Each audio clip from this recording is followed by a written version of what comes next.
নমস্কার বন্ধুরা, সুপ্রিয়া রান্নাঘরে আবার একটা নতুন পর্বে তোমাদের সকলকে স্বাগত।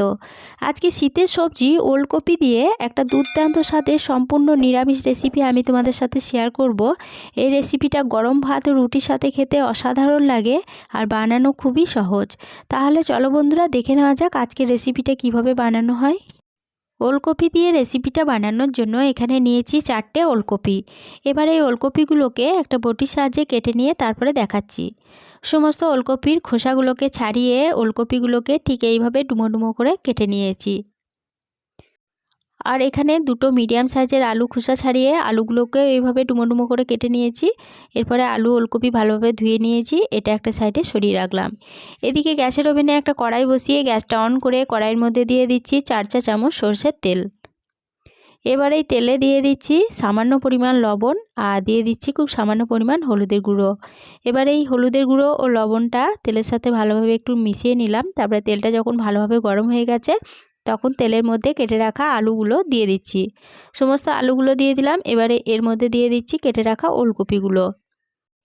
তেলের মধ্যে সমস্ত কেটে রাখা আলু ও ওলকপিগুলোকে দিয়ে দিলাম। এবার মিডিয়াম ফ্লেমে আলু ও ওলকপিগুলোকে একটু সময় ধরে নেড়েচেড়ে ভেজে নিচ্ছি। আলু ও ওলকপিগুলোকে 1 মিনিট মতো তেলের মধ্যে নেড়েচেড়ে ভেজে নিলাম।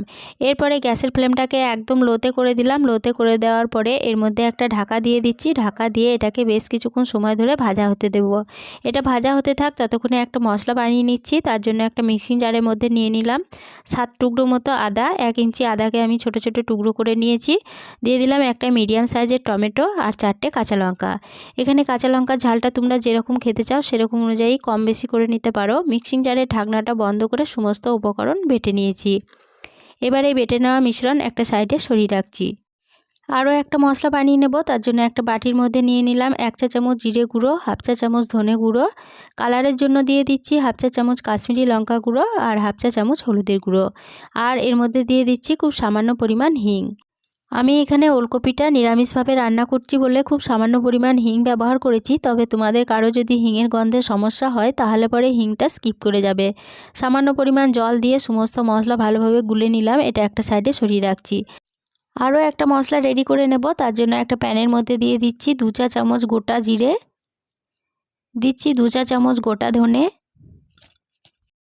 দিচ্ছি 15টা মতো গোটা গোলমরিচ আর দিয়ে দিচ্ছি 2টো দারচিনির টুকরো আর 2টো এলাচ।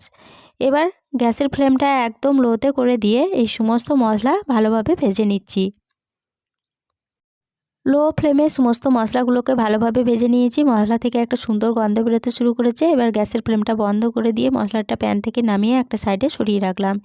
এদিকে 8 মিনিট মতো ঢাকা দিয়ে ওলকপি ও আলুগুলোকে ভাজা হতে দিয়েছিলাম।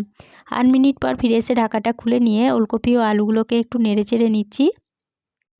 আলু ও ওলকপিগুলোকে একটু নেড়েচেড়ে নিলাম। আর ওলকপিগুলো দেখো লো ফ্লেমে ভাজা হতে দিয়েছিলাম, যার জন্য ওলকপিগুলো অনেকটাই সিদ্ধ হয়ে গেছে।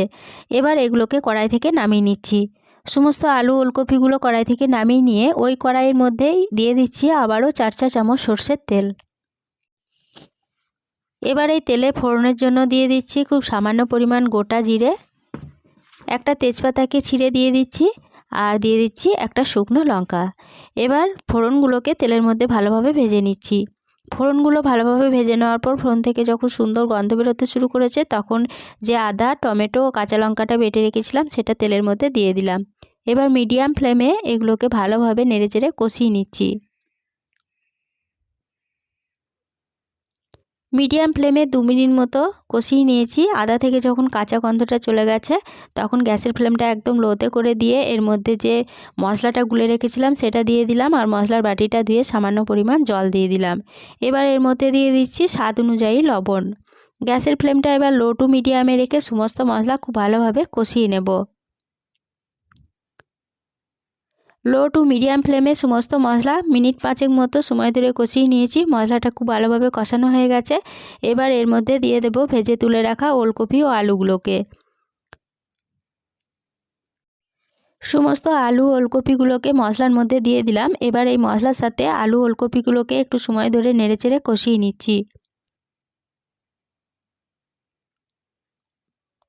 1 মিনিট মতো মশলার সাথে আলু ওলকপিগুলোকে কষিয়ে নেওয়ার পরে এর মধ্যে দিয়ে দিচ্ছি কিছুটা মটরশুঁটি। এবার মটরশুঁটিটাও এই সমস্ত উপকরণের সাথে একটু নেড়েচেড়ে কষিয়ে নিচ্ছি। আবারও 1 মিনিট মতো মটরশুঁটিটাকে সমস্ত উপকরণের সাথে নেড়েচেড়ে মিশিয়ে নিলাম। এবার এর মধ্যে দিয়ে দেব পরিমাণ মতো জল। এখানে আমি ডাল খাওয়া বাটিগুলো মাপ করে 2 বাটি পরিমাণ জল ব্যবহার করেছি। তবে তোমরা যেরকম গ্রেভি রাখতে চাও সেরকম অনুযায়ী কিন্তু জলের পরিমাণটা কম বেশি করে নিতে পারো। জলটা দিয়ে সমস্ত উপকরণের সাথে খুব ভালোভাবে নেড়েচেড়ে মিশিয়ে নিলাম। এরপরে এর মধ্যে দিয়ে দিচ্ছি 1 চা চামচ চিনি। এখানে যেহেতু আমি নিরামিষ রান্না করছি তার জন্য 1 চা চামচ চিনি ব্যবহার করেছি। তবে মিষ্টিটা তোমরা কম খেতে চাইলে চিনির পরিমাণটা কমিয়ে নিতে পারো। 1 মুঠো ধনেপাতা কুচি এর মধ্যে দিয়ে দিলাম। এবার চিনি ও ধনেপাতাটা সমস্ত উপকরণের সাথে খুব ভালোভাবে নেড়েচেড়ে মিশিয়ে নিচ্ছি। চিনি ও ধনেপাতাটা সমস্ত উপকরণের সাথে ভালোভাবে নেড়েচেড়ে মিশিয়ে নেওয়ার পরে এর মধ্যে একটা ঢাকা দিয়ে দিচ্ছি। ঢাকা দিয়ে মিডিয়াম ফ্লেমে এটাকে বেশ কিছুক্ষণ সময় ধরে রান্না হতে দেব। মিডিয়াম ফ্লেমে 5 মিনিট মতো সময় ধরে রান্না হতে দিয়েছিলাম। 5 মিনিট পর ফিরে এসে ঢাকাটা খুলে নিয়ে সমস্ত উপকরণ একবার নেড়েচেড়ে নিচ্ছি। আর আলু ও ওলকপিগুলো ভালো মতো সুসিদ্ধ হয়েছে কিনা একটু চেক করে নিচ্ছি। ওলকপিগুলো খুব ভালো মতো সুসিদ্ধ হয়ে গেছে। এবার এর মধ্যে দিয়ে দেব 1 চা চামচ ভাজা গুঁড়ো মশলা। যে মশলাটা আমি ভেজে নিয়েছিলাম সেই মশলাটা ঠান্ডা হওয়ার পরে মিক্সিতে গুঁড়ো করে নিয়েছি, সেটা 1 চা চামচ দিয়ে দিলাম। আর দিয়ে দিচ্ছি 1/2 চা চামচ গাওয়া ঘি। ভাজা মশলা ও গাওয়া ঘিটা সমস্ত উপকরণের সাথে খুব ভালোভাবে নেড়েচেড়ে মিশিয়ে নিলাম। এরপরে গ্যাসের ফ্লেমটা বন্ধ করে দিয়ে একটা ঢাকা দিয়ে আরও 5 মিনিটের জন্য এটাকে স্ট্যান্ডিং টাইমে রেখে দিয়েছিলাম। 5 মিনিট পর ফিরে এসে ঢাকাটা খুলে নিয়ে আলু ওলকপি নিরামিষ রেসিপি কড়াই থেকে নামিয়ে নিলাম।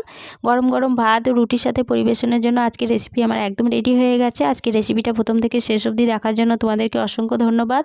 রেসিপিটা ভালো লেগে থাকলে ছোট্ট একটা লাইক দিয়ে এরকম নতুন নতুন রেসিপি পেতে প্লিজ আমার চ্যানেলটা সাবস্ক্রাইব করে আমার পাশে থেকো।